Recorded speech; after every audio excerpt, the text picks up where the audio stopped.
नमस्कार दोस्तों, तो आइए चलिए बात करते हैं आज के मुख्य समाचारों के बारे में और तमाम बड़ी खबरों पे। तो आइए दोस्तों नजर डालते हैं सबसे पहले खबर पे, जहां देखा जा रहा है कि हमारे देश के प्रधानमंत्री मोदी जी ने अग्निवीर के पहले बैच के सभी सैनिकों को आमंत्रित किया है। रिपोर्ट अनुसार दोस्तों पहले बैच में 28,500 जवान भर्ती हुए। आपको बता दें दोस्तों, अग्निवीर के जितने भी नौजवान जो सिलेक्ट हुए हैं उनकी ट्रेनिंग देश में 30 अलग अलग सेंटरों में चल रही है और इसी के साथ साथ आपको बता दें उनकी ट्रेनिंग 6 महीने में पूरी हो जाएगी। हाँ, एक तरफ दोस्तों हमारा देश भारत इतनी तेजी से आगे बढ़ता चला जा रहा है, वहीं दूसरे हाथ में पाकिस्तान के अर्थव्यवस्था का बहुत बुरा हाल है। और इतना बुरा हाल है दोस्तों की रिपोर्ट अनुसार ये भी सामने आया है कि IMF यानी इंटरनेशनल मॉनेटरी फंड ने पाकिस्तान का कर्ज स्वीकार नहीं करा है, जिसकी वजह से पिछले 18 दिनों में इतनी किल्लत आ चुकी है पाकिस्तान में कि लोगों के पास खाने के लिए आटा तक नहीं है। और यहाँ तक कि POK के लोगों की मांग है कि उसको भारत का एक हिस्सा बना लिया जाए। तो दोस्तों आप लोग खुद ही बताइए, क्या हिंदुस्तान को पाकिस्तान की मदद करनी चाहिए उसकी अर्थव्यवस्था को सुधारने में कि नहीं? कमेंट बॉक्स में अपनी राय जरूर बताएं। तो चलिए दोस्तों इसी के साथ नजर डालते हैं अगली खबर के बारे में, जहां देखा जा रहा है कि प्रियंका गांधी ने ना नायकी की रैली कर्नाटका के बेंगलोर शहर में करी 17 जनवरी को, जहाँ पे उन्होंने बताया कि यदि उनके राज्य में कांग्रेस की पार्टी आती है सत्ता में तो सभी महिला मुखिया को वो प्रति महीना 2-2 हजार रूपए बांटेंगी। जहां कर्नाटका के बेंगलोर में एक तरफ प्रियंका गांधी, वहीं दूसरी तरफ पंजाब में राहुल गांधी की पद यात्रा चल रही है। और इसी पद यात्रा के दौरान उन्होंने वहां की पंजाब सरकार को एक बड़ा स्टेटमेंट दे दिया, जहां पे उन्होंने बताया कि पंजाब के जो मुख्यमंत्री है भगवत मान, उनको केजरीवाल का रिमोट नहीं बनना चाहिए, अपने फैसले उनको स्वयं ही लेने चाहिए। अच्छा, इसी के साथ दोस्तों आपको ये भी बता दें कि राहुल गांधी की ये पद यात्रा 18 जनवरी को हिमाचल में प्रवेश कर जाएगी। और इसी के साथ दोस्तों आगे बढ़ते हैं और अगली खबर आ रही है, जहां देखा जा रहा है कि भारत में होने वाले G20 के स्वास्थ्य कार्य समूह की पहली बैठक 18 जनवरी से लेकर 20 जनवरी तक होगी और ये बैठक तिरुवनंतपुरम में होने वाली है। तो चलिए दोस्तों इसी के साथ आगे बढ़ते हैं और नजर डालते हैं अगली खबर के बारे में। लेकिन उससे पहले आपसे एक सवाल पूछना चाहता हूँ कि यदि आपका कोई भी बच्चा उत्तर प्रदेश के किसी भी कॉलेज में पढ़ रहा है तो इस खबर को जरूर सुनिएगा, क्योंकि उत्तर प्रदेश के इलाहाबाद हाईकोर्ट का एक फैसला आया जहां पे उन्होंने बताया कि यदि कोरोना काल पे लिए गए ट्यूशन फीस को 15% ट्यूशन फीस रिफंड कर दी जाए। यानी दोस्तों कोरोना काल पे यदि अगर आपने अपने बच्चे की 100% ट्यूशन फीस पे करी है, यानी पूरी ट्यूशन फीस पे करी है, तो कॉलेज का ये फर्ज बनता है कि उसका 15% जो ट्यूशन फीस है वो आपको रिफंड कर दिया जाए। दोस्तों ऑटोमोबाइल इंडस्ट्री से एक बड़ी खबर सामने आ रही है, जहां देखा जा रहा है कि इस ऑटो एक्सपो में भारत में बनी सबसे पहली सोलर कार, अनुमान लगाया जा रहा है दोस्तों कि ये कार मात्र 45 मिनट में पूरी चार्ज हो जाएगी धूप से, और पूरी चार्ज होने के बावजूद ये 250 किलोमीटर तक दौड़ सकती है।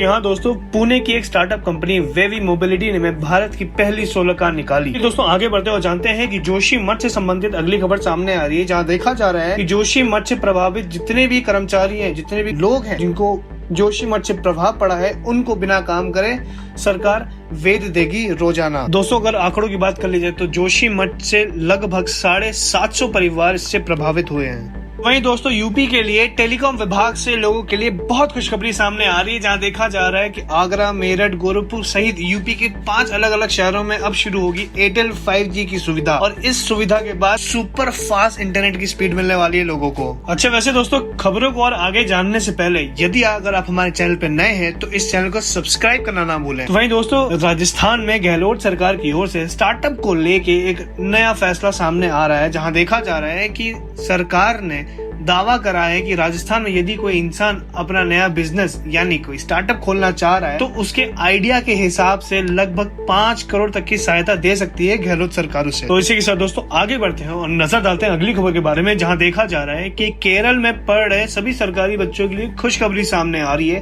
क्योंकि केरल राज्य में अब सरकार ने अनुमति दे दी है कि उनके मिड डे मील में दूध और अंडे दिए जाए उनको खाने के लिए। जी हाँ दोस्तों, सरकार ने इसके लिए करोड़ों रुपए का प्लान भी जारी कर दिया गया है।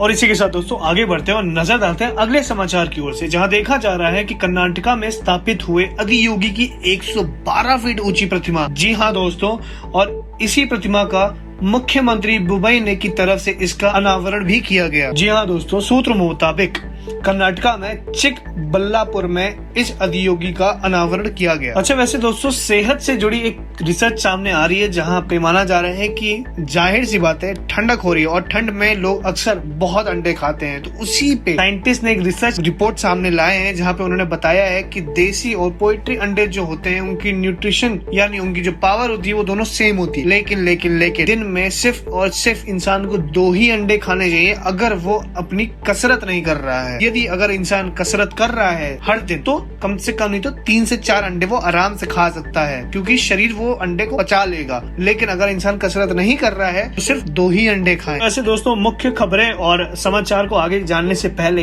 एक नजर डाल देते हैं मौसम विभाग की ओर से, जहां देखा जा रहा है कि 19 जनवरी से भारत में शीतलहर की जो गति होगी उसमें राहत मिलने वाली है। अच्छा, वैसे दोस्तों अनुमान लगाया जा रहा है कि इस ठंड की वजह से 25 जनवरी को गोरखपुर में बारिश वापस से हो सकती है और इसी के साथ साथ हरियाणा में -0 डिग्री तक का पारा पहुंच चुका है। अच्छा, जहां एक तरफ दोस्तों मौसम विभाग वहीं दूसरी तरफ सराफा बाजार पे एक नजर डाल देते हैं और बताते हैं आपको कि हमेशा की तरह इस बार भी सोना फिर से हुआ महंगा और चांदी का जो भाव है वो 70,000 प्रति 1 किलो पार कर चुका है। सोने की बात कर ली जाए तो दोस्तों कि सोने में लगभग 314 रुपए की तेजी सामने नजर आई और अगर पैसों की बात कर ली जाए तो सोना जो है वो 56,701 रुपए प्रति 10 ग्राम चल रहा है। दोस्तों इसी के साथ वापस से नजर डालते हैं कुछ तमाम बड़ी खबरों पे देश भर की। तो इसी के साथ दोस्तों नजर डालते हैं गहलोत सरकार की ओर से, जहां देखा जा रहा है कि राजस्थान में सूचना सहायक रिक्रूटमेंट 2023 राजस्थान सूचना सहायक भर्ती 2023 के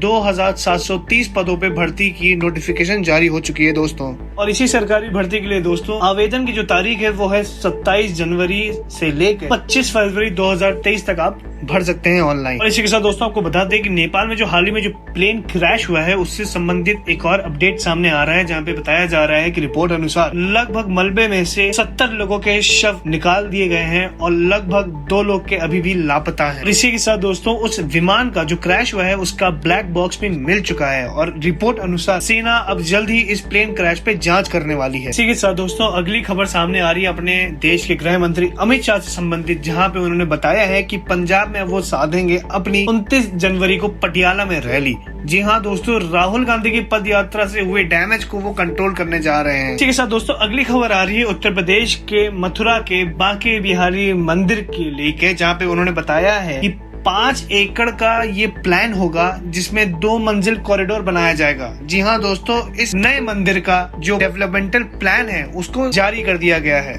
इसी के साथ दोस्तों आइए अंत में बात करते हैं देश भर के कोरोना अपडेट के बारे में। जी हाँ दोस्तों, आपको बता दें अगर कोरोना के आंकड़ों की बात कर ली जाए तो भारत में 100 से भी कम केसेस नए सामने आए हैं, लेकिन सबसे बुरा हाल जो चल रहा है अभी कोरोना में वो है चाइना का, जहां पे दिन प्रतिदिन अनुमान लगाया जा रहा है कि 5,500 से लेके 6,000 नए केसेस सामने आ रहे हैं। अंत में मैं बस यही बोलना चाहूंगा दोस्तों कि कोरोना अभी भी खत्म नहीं हुआ है। हमेशा की तरह आप भी मास्क जरूर लगाएं कहीं बाहर जाएं तो। इसी के साथ दोस्तों मैं यहाँ से अनुमति लेता हूँ। ऐसी ही और खबरों को जानने के लिए एएन तेज न्यूज को सब्सक्राइब करना ना भूलें। जय हिंद, जय भारत।